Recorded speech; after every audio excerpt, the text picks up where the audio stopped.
Okay, what's up ladies and gentlemen, my name is Carnage88UK and welcome back to another video.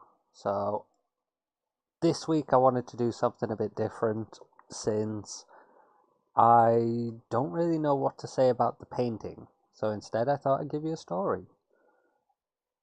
Basically, this week I painted Jeff the Killer. So I wanted to give you the original Jeff the Killer story. Now I realize people have added their own stories to it. Not a fan of most of them. However, I do love the original story, so I wanted to read it to you. Give you a nice Creepypasta reading from Creepypasta.com. If you'd like to check it out yourself, then I'll put the link in the description for you. Or you can just type in creepypasta.com/Jeff-the-Killer. Simple as that. So enjoy. Also enjoy the painting too.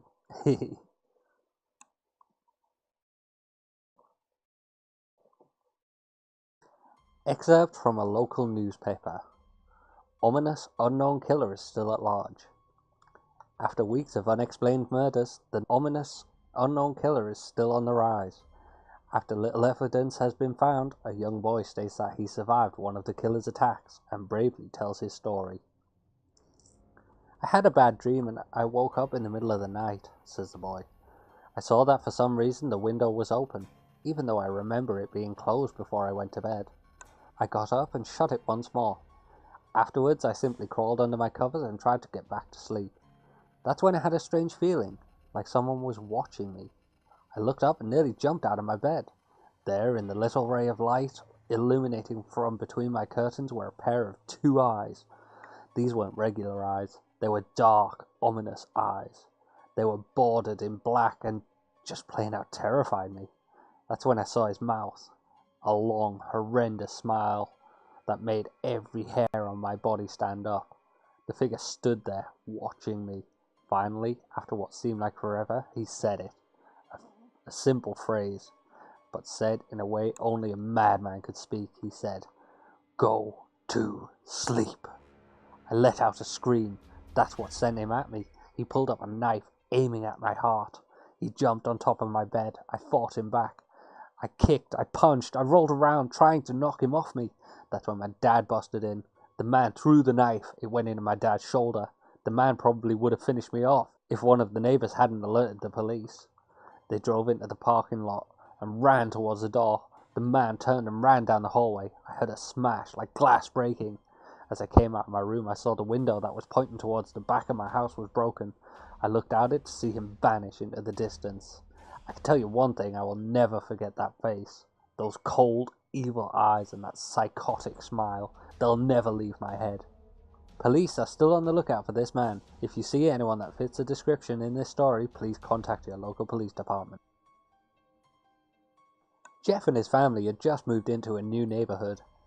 His dad had gotten a promotion at work, and they thought it would be best to live in one of those fancy neighborhoods. Jeff and his brother Liu couldn't complain though. A new, better house? What was not to love? As they were getting unpacked, one of their neighbors came by. "Hello," she said. "I'm Barbara. I live across the street from you. Well, I just wanted to introduce myself and introduce my son." She turns around and calls her son over. "Billy, these are our new neighbors." Billy said hi and ran back to play in his yard. "Well," said Jeff's mom, "I'm Margaret and this is my husband Peter and my two sons, Jeff and Liu." They each introduced themselves, and then Barbara invited them to her son's birthday. Jeff and his brother were about to object, when their mother said they would love to. When Jeff and his family had done packing, Jeff went up to his mom. "Mom, why would you invite us to some kid's party? If you haven't noticed, I'm not some dumb kid." "Jeff," said his mother, "we just moved here. We should show that we want to spend time with our neighbors. Now we're going to that party, and that's final." Jeff started to talk but stopped himself, knowing that he couldn't do anything. Whenever his mom said something, it was final. He walked up to his room and plopped down on the bed. He sat there looking at the ceiling when suddenly he got a weird feeling. Not so much pain, but a weird feeling. He dismissed it as just some random feeling. He heard his mother call him down to get his stuff, and he walked down to get it. The next day, Jeff walked downstairs to get breakfast and got ready for school. As he sat there eating his breakfast, he once again got that feeling. This time it was stronger. It gave him a slight tugging pain, but he once again dismissed it. As he and Liu finished breakfast, they walked down to the bus stop. They sat there waiting for the bus, and then, all of a sudden, some kid on a skateboard jumped over them, only inches above their laps. They both jumped back in surprise. "Hey, what the hell?" The kid landed and turned back to them. He kicked his skateboard up and caught it with his hands. The kid seemed to be about 12, 1 year younger than Jeff. He wears an Aeropostale shirt and ripped blue jeans. Well, well, well. Looks like we got some new meat. Suddenly 2 other kids appeared. One was super skinny and the other was huge. Well, since you're new here, I'd like to introduce ourselves. Over there is Keith. Jeff and Liu looked over to the skinny kid. He had a dopey face that you would expect a sidekick to have, and he's Troy. They looked over at the fat kid. Talk about a tub of lard. This kid looked like he hadn't exercised since he was crawling. "And I," said the first kid, "am Randy. Now for all the kids in the neighborhood, there's a small price for bus fare, if you catch my drift." Liu stood up ready to punch the light out of this kid's eyes when one of his friends pulled a knife on him. "I had hoped you would be more cooperative, but it seems we must do this the hard way." The kid walked up to Liu and took his wallet out of his pocket. Jeff got that feeling again. Now it was truly strong, a burning sensation. He stood up, but Liu gestured him to sit down. Jeff ignored him and walked up to the kid. "Listen here, you little punk. Give back my bro's wallet, or else." Randy put the wallet in his pocket and pulled out his own knife. "Oh? And what will you do?" Just as he finished the sentence, Jeff popped the kid in the nose. As Randy reached for his face, Jeff grabbed the kid's wrist and broke it. Randy screamed and Jeff grabbed the knife from his hand. Troy and Keith rushed Jeff, but Jeff was too quick. He threw Randy to the ground. Keith lashed out at him, but Jeff ducked and stabbed him in the arm. Keith dropped his knife and fell to the ground screaming. Troy rushed him too, but Jeff didn't even notice the knife. He just punched Troy straight in the stomach, and Troy went down. As he fell, he puked all over. Liu could do nothing but look in amazement at Jeff. "Jeff, how'd you—" That was all he said. They saw the bus coming and knew they'd be blamed for the whole thing, so they started running as fast as they could. As they ran, they looked back and saw the bus driver rushing over to Randy and the others. As Jeff and Liu made it to school, they didn't dare tell what happened. All they did was sit and listen. Liu just thought of that as his brother beating up a few kids, but Jeff knew it was more. It was something scary. As he got that feeling, he felt how powerful it was, the urge to just hurt someone. He didn't like how it sounded, but he couldn't help feeling happy.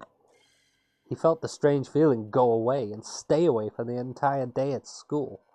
Even as he walked home due to the whole thing near the bus stop, and how now he probably wouldn't be taking the bus anymore, he felt happy. When he got home, his parents asked him how his day was, and he said, in a somewhat ominous tone, "It was a wonderful day." Next morning, he heard a knock at his front door.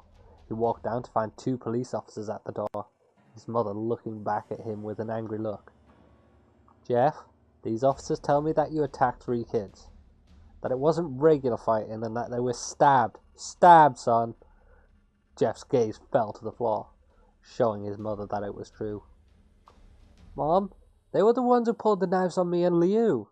"Son," said the cops, "we found 3 kids, 2 stabbed, 1 having a bruise on his stomach, and we have witnesses proving that you fled the scene. Now what does that tell us?" Jeff knew it was no use. He could say him and Liu had been attacked, but then there was no proof. It was not them who attacked first. They couldn't say that they weren't fleeing because, truth be told, they were. So Jeff couldn't defend himself, or Liu. "Son, call down your brother." Jeff couldn't do it, since it was him who beat up all the kids.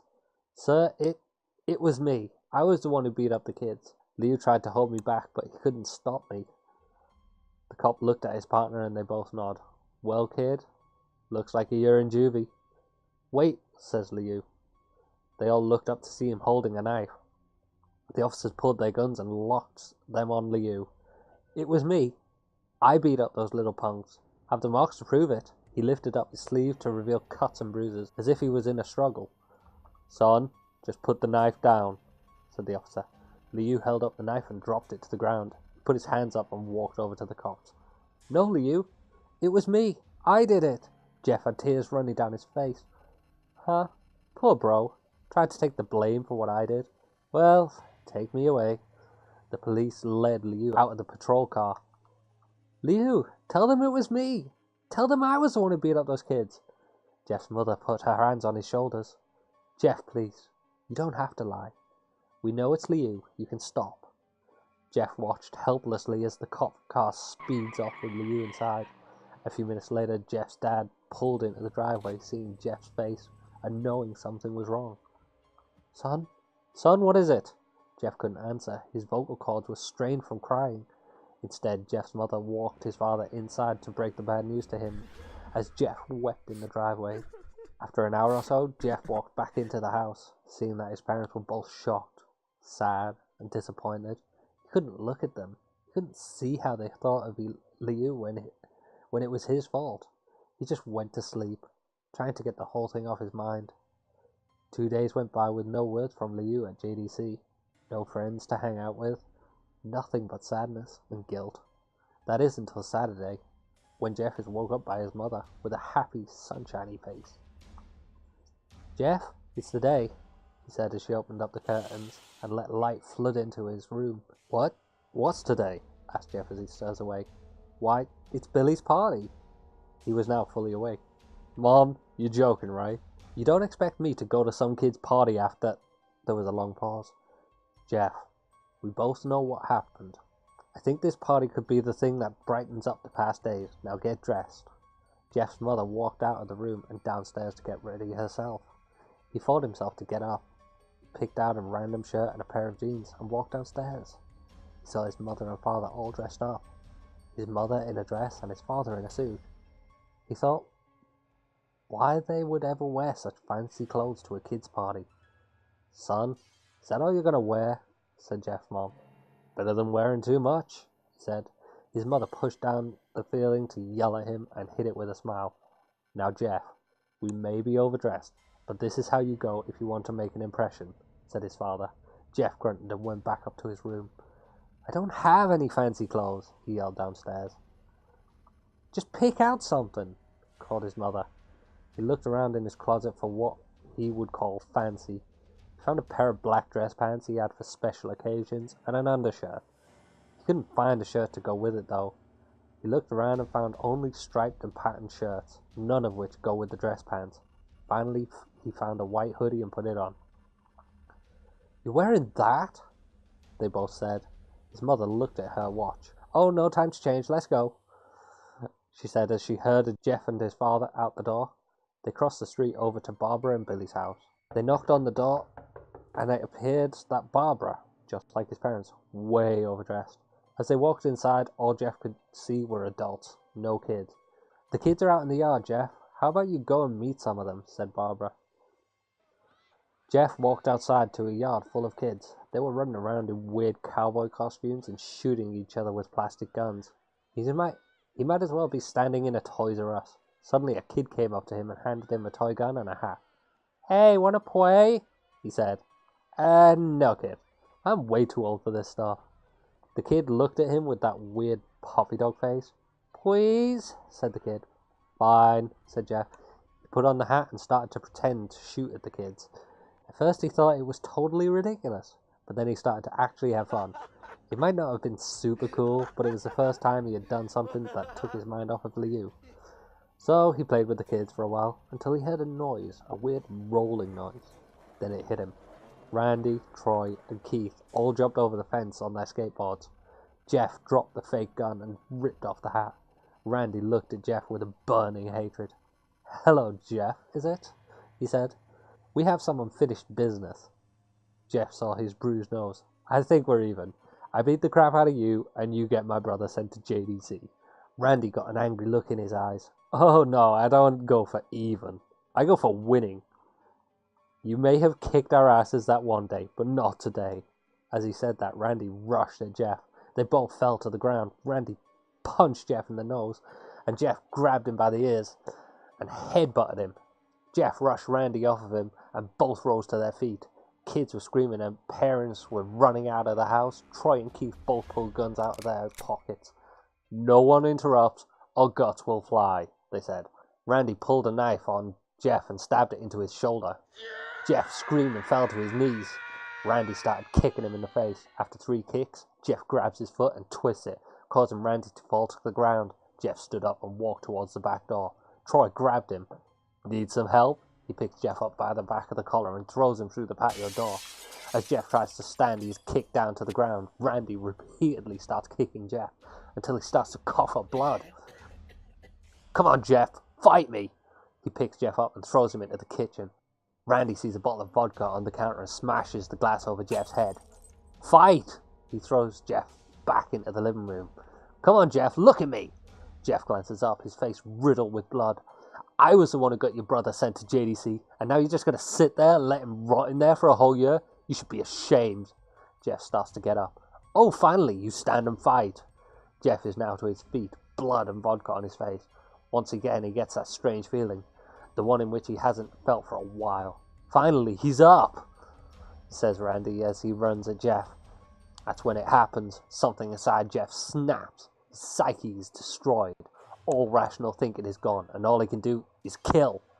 He grabs Randy and pile drives him into the ground. He gets on top of him and punches him straight in the heart. The punch causes Randy's heart to stop. As Randy gasps for breath, Jeff hammers down on him.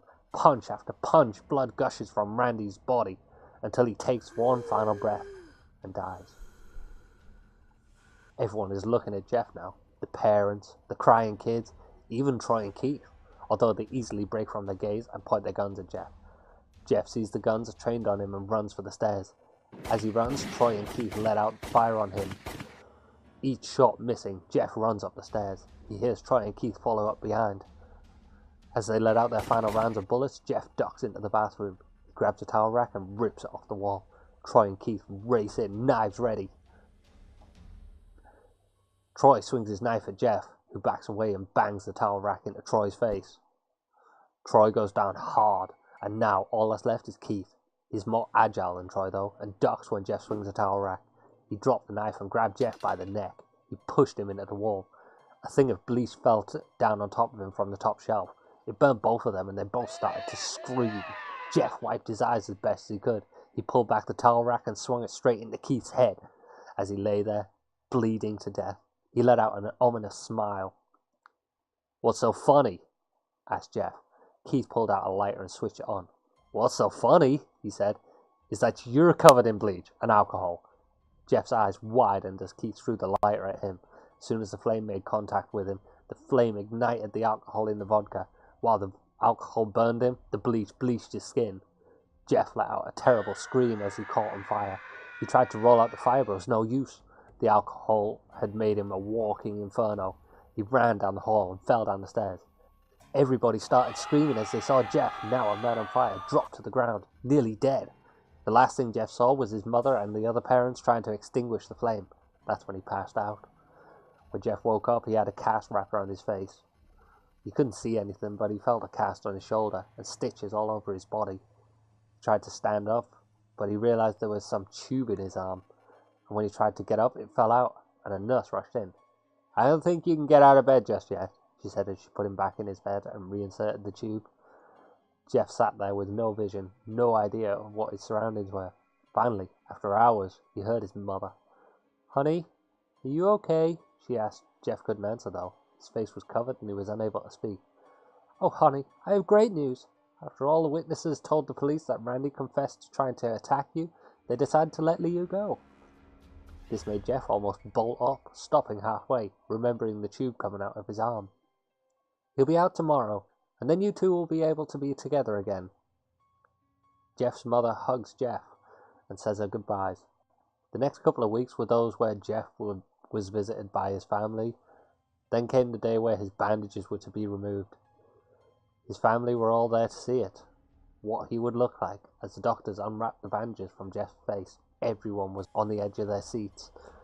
They waited until the last bandage holding the cover of his face was almost removed. "Let's hope for the best," said the doctor. He quickly pulls the cloth, letting the rest fall from Jeff's face.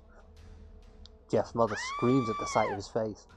Liu and Jeff's dad stare awestruck at his face. What happened to my face?" Jeff said. He rushed out of bed and ran to the bathroom. He looked in the mirror and saw the cause of the distress. His face, it's horrible. His lips were burnt to a deep shade of red. His face was turned into a pure white color, and his hair singed from brown to black. He slowly put his hand to his face. It had a sort of leathery feel to it now. He looked back at his family and then back at the mirror.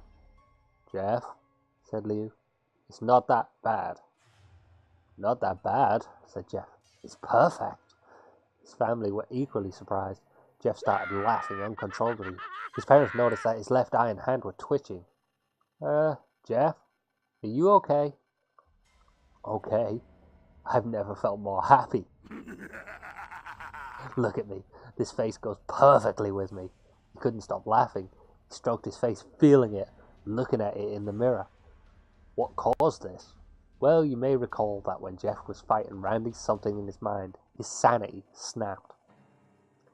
Now he was left as a crazy killing machine. That is, his parents didn't know. "Doctor," said Jeff's mom, "is my son all right, in the head?" "Oh yes, this behavior is typical for patients that have taken very large amounts of painkillers. If his behavior doesn't change in a few weeks, bring him back here and we'll give him a psychological test." "Oh, thank you, doctor."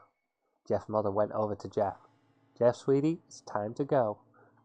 Jeff looked away from the mirror. His face still formed into a crazy smile. "Okay, mommy." His mother took him by the shoulder and took him to get his clothes.